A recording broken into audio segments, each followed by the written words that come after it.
अस्सलाम वालेकुम एवरीवन। उम्मीद करती हूँ कि मेरी वाईटी फैमिली खैरियत से होगी। तो आज मैं काफ़ी दिन बाद व्लॉग अपना जो है बना रही थी। तो यहाँ पे मैंने जो बेकिंग से स्टार्ट किया है, तो सबसे पहले मैंने ये एक प्लेन केक बनाया और साथ में मैंने ये चॉकलेट केक बनाया क्योंकि हस्बैंड की बर्थडे थी।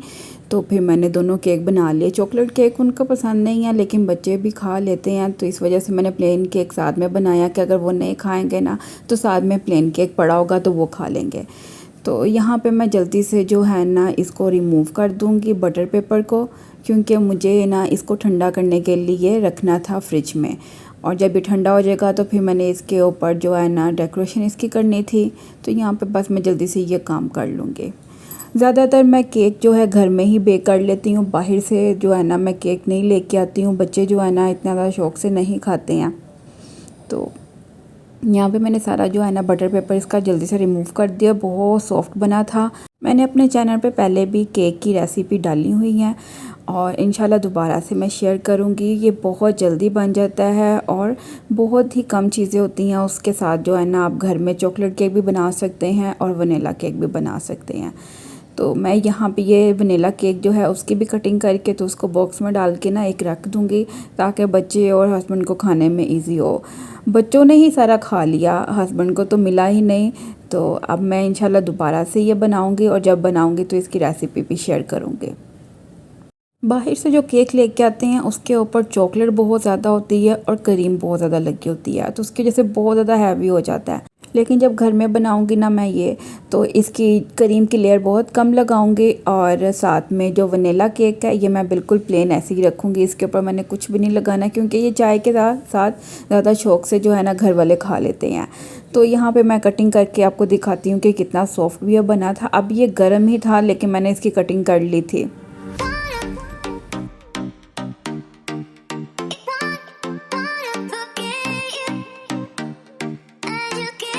तो यहाँ पे बस मैं दिखा रही थी कि केक कितना ज़्यादा सॉफ्ट बना है और ये सेंटर वाले ही मैंने इसमें से स्लाइस निकाल के दिखाए हैं क्योंकि समटाइम ऐसा होता है कि केक आपका ना साइडों से तो पक जाता है लेकिन सेंटर से कच्चा रह जाता है। तो वो सेंटर से ही मैंने आपको दिखाया है और बहुत सॉफ्ट था। और ये मैंने हार्ट शेप का बनाना था जो चॉकलेट वाला केक था, तो इसकी कटिंग मैंने ऐसे की है क्योंकि मैंने यूट्यूब पर ही देखी थी एक वीडियो, तो उसमें भी उसने ना ऐसे ही हार्ट शेप वाला केक बनाया था। तो ये फाइनल लुक मैं आपको दिखा रही हूँ कि मैंने इस तरह बनाया। और चॉकलेट भी जो थी ना वो मैंने घर में ही ये बनाई थी। तो ये सिलिकॉन मोल्ड था तो इसमें मैंने बना के तो फ्रीज़ कर दी थी, तो ये अच्छे से जम गई। और फाइनल लुक मैंने केक की भी आपको दिखा दी है। और हस्बैंड जो है वो वीडियो में नहीं आते इसलिए मैं यहाँ तक ही इसको मैं शेयर करूँगी। तो रात में जो है ना हम केक काट लेंगे और आपके साथ अपनी किचन की कुछ चीज़ें शेयर करूँगी क्योंकि हस्बैंड जो है ना ये लेके आए थे।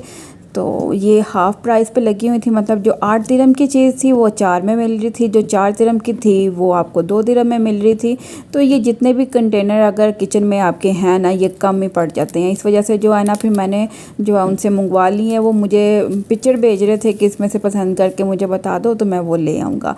नॉर्मली तो हम साथ ही जाते हैं और किचन की या घर की कोई चीज़ लेनी हो ना तो फिर हम इकट्ठे पसंद कर लेते हैं, लेकिन वो मुझे साथ साथ वीडियो कॉल कर लेते थे या मुझे वो तस्वीर भेज देते थे। तो फिर ये सारी चीज़ें जो है ना तस्वीरों से या वीडियो कॉल से मैंने डिसाइड करके तो उनको कहा कि ये सब ले आए। बच्चे गए हुए थे स्कूल तो मैंने फिर जो है ना ये सारी पैकिंग इसकी ना खोल दी। बच्चे तो रात को ही कह रहे थे कि हमने खोल के देखना है क्योंकि मुझसे ज़्यादा तो बच्चे खुश होते हैं। तो मैं उनसे पूछती हूँ कि किचन की चीज़ें तो मेरी आई हैं, आप किस वजह से खुश हो रहे हो। तो दरअसल उन्होंने खोलना होता है, इसको खोल के देखना होता है कि कैसी हैं सारी चीज़ें। तो यहाँ पे मेरे कारनामे चेक करें कि मैंने सारी चीज़ें नीचे फेंक दी हैं। चलें कोई नहीं, ऐसा तो होता रहता है। अब मैं सारी चीज़ें उठाऊँगी और इनको साइड पे रख दूँगी। तो किचन में तो जितनी भी आप चीज़ें लाते रहे ना आपको ऐसे ही लगता है कुछ ना कुछ कमी है किचन में। और सारे ये चम्मच मैंने मंगवा लिए थे, मेरे पास पहले है ये सिलिकॉन के सारे ना चम्मच, तो लेकिन फिर भी मैंने ना मंगवा लिए क्योंकि ये मुझे 2 दिरहम में ना ये सारे पड़े थे। और साथ में पानी की बोतल भी मैंने मंगवा ली थी और साथ में ये जो है ग्रेटर मैंने मंगवा लिया था। जब मैं यूएई में आई ना तो मैंने तो यहाँ से आके ना पतीलियों का एक सेट लिया था, लेकिन वो नॉन स्टिक की पतीलियाँ अच्छी नहीं निकली इस बार। तो फिर मैंने डिसाइड किया कि अब तो नॉन स्टिक की नहीं लेनी है, तो मुझे ना हस्बैंड ने फिर एक की कढ़ाई ला के दी और ये बहुत ज़्यादा वज़नी थी, एक हाथ से तो निकल ही नहीं रही थी ना। तो फिर ये बहुत ज़बरदस्त ही साथ में ये एक बड़ा वाला पतीला था, क्योंकि ईद मिलादुन्नबी पे मैंने खाना बनाना था, तो फिर मुझे ना ये बड़े साइज़ का पतीला भी चाहिए था। तो ये सारी मेरी किचन की चीज़ें थी। तो बस उधर से फ्री होके फिर मैंने अपने लिए लेमन वाला कहवा बना लिया, वो पीऊँगी, क्योंकि सेहत का भी तो ख्याल साथ साथ रखना है। और इसके बाद जो है घर की सफाई स्टार्ट कर दी, क्योंकि घर भी बहुत ज़्यादा जो था ना मैसी हुआ था, तो उसको भी मैंने साथ में समेटना था बच्चों के आने से पहले पहले। तो फिर मैंने सारी चीज़ें जो है ना क्लीन कर ली थी और साफ़ सुथरा करके घर किचन का रुख कर लिया था, क्योंकि आज खाने में मैंने बनानी थी भिंडी। तो भिंडी भी मैं आपको बहुत इजी तरीके से बताऊंगी, पहले भी मैंने शेयर की हुई है भिंडी की रेसिपी। तो सबसे पहले मैंने जो है ना पतीली में डाल दिया है ऑयल और उसमें डाल दिया है प्याज। और ये वही पतीलियाँ हैं जिसका मैं जिक्र कर रही थी कि नॉन स्टिक की मैंने पतीलियाँ ली थी और वो ख़राब निकल आई। इसी तरह ये देखें ना, सेंटर से जो है ना उसका सारा पेपर जो है ना नॉन स्टिक वाला वो उतर गया हुआ था और साइड पे सारी ब्लैक है। लेकिन ये है कि खाना बन जाता है। और ये पतीलियों का साइज़ ज़रा छोटा था, तो इस वजह से मुझे था ना कि मैं एक कढ़ाई खुली सी ले लूँगी, तो उसमें ना खाना इजी से बन जाता है। तो यहाँ पे सबसे पहले मैंने प्याज को और अदरक का पेस्ट था मेरे पास, वो डाल के ऑयल में मैंने इसको अच्छे से फ्राई कर लिया है। और इसके बाद मैं इसमें डाल दूँगी भिंडी, और भिंडी भी मैंने छोटी छोटी सी काटी हुई है। आपने इसी प्याज में और अदरक में वो भिंडी डाल देनी है। नॉर्मली तो हम भिंडी को पहले फ्राई करके और प्याज को भी निकाल लेते हैं साइड पे। तो यहाँ पे मैंने प्याज और अदरक को फ्राई किया है ऑयल में, और साथ ही उसी ऑयल में मैंने भिंडी को भी डाल दिया है। तो इस भिंडी को भी आपने साथ में ही फ्राई कर लेना है। और ये सबसे इजी तरीका है, क्योंकि मैंने भी फ़र्स्ट टाइम ट्राई किया था। मैंने ये यूट्यूब से ही देखा था ये तरीका भिंडी का, तो फिर मैंने ट्राई किया तो मुझे तो बहुत अच्छा लगा, तो मैंने शेयर कर दिया कि मैं भी ये अपनी वीडियो में शेयर करती हूँ। तो बस ये अब मैंने नमक इसमें 1-1.5 चम्मच जो है ना वो डाल दिए। नमक आपने अपने टेस्ट के मुताबिक ही डालना है, और भिंडी में तो मिर्ची थोड़ी सी तेज़ ही रखें तो अच्छी लगती है। तो मैंने नमक डाल के इसको अच्छे से जो है ना भून लिया था। तो अब मैं इसमें जो रेगुलर मसाले होते हैं हमारे, जो मैं हंडिया में डालती हूँ, उसमें मैंने लाल मिर्ची और हल्दी जो है वो डाल दी है। और ये डाल के आपने सारी चीज़ें अच्छे से मिक्स कर लेनी हैं। और इसमें अगर आप भिंडी बना रहे हैं ना, तो कौरमा मसाला या चिकन कढ़ाई का जो मसाला होता है ना, उसका 1 चम्मच डाल देना, तो भिंडी और ज़्यादा जो है टेस्टी बन जाती है। तो मैंने चिकन मसाला इसमें डाल दिया था, और इससे फ्लेवर भी अच्छा आता है और खुशबू भी जो है ना भिंडी से अच्छी आती है। तो साथ ही मैंने जो है ना आलू भी काट के तो फ्राई होने के लिए ना रख दिए हुए थे साइड पे। तो ये 2 टमाटर थे, इनको मैंने चॉपर में डाल के चॉप कर लिया था, ये भी साथ ही मैं डाल दूँगी।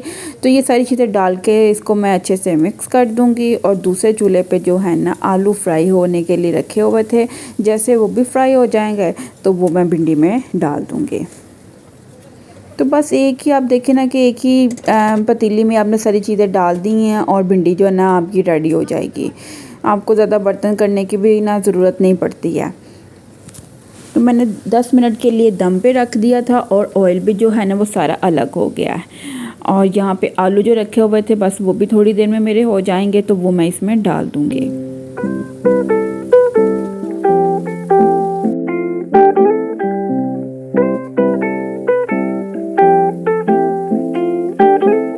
तो आलू भी मैंने डाल दिए हैं, क्योंकि आलू भी जो थे ना गल चुके थे। और ये डाल के तो मैं इसको 5 से 6 मिनट जो है ना दम पे रखूँगी। और प्याज भी मैंने काट के रखा हुआ है, तो इसमें मैं प्याज भी डाल दूँगी। तो भिंडी में जो है ना हमारे घर में प्याज ज़्यादा डाला जाता है, तो इसमें मैं प्याज डाल के तो इसको बस थोड़ी देर के लिए दम पे रखना है, ताकि जो प्याज है वो भी जो है ना भिंडी के साथ थोड़ा सा सॉफ्ट हो जाए।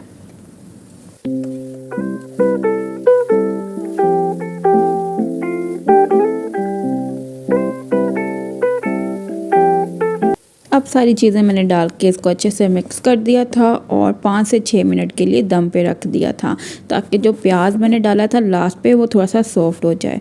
तो ये देखें फाइनल लुक भिंडी की, बहुत मज़े की ये बनी थी।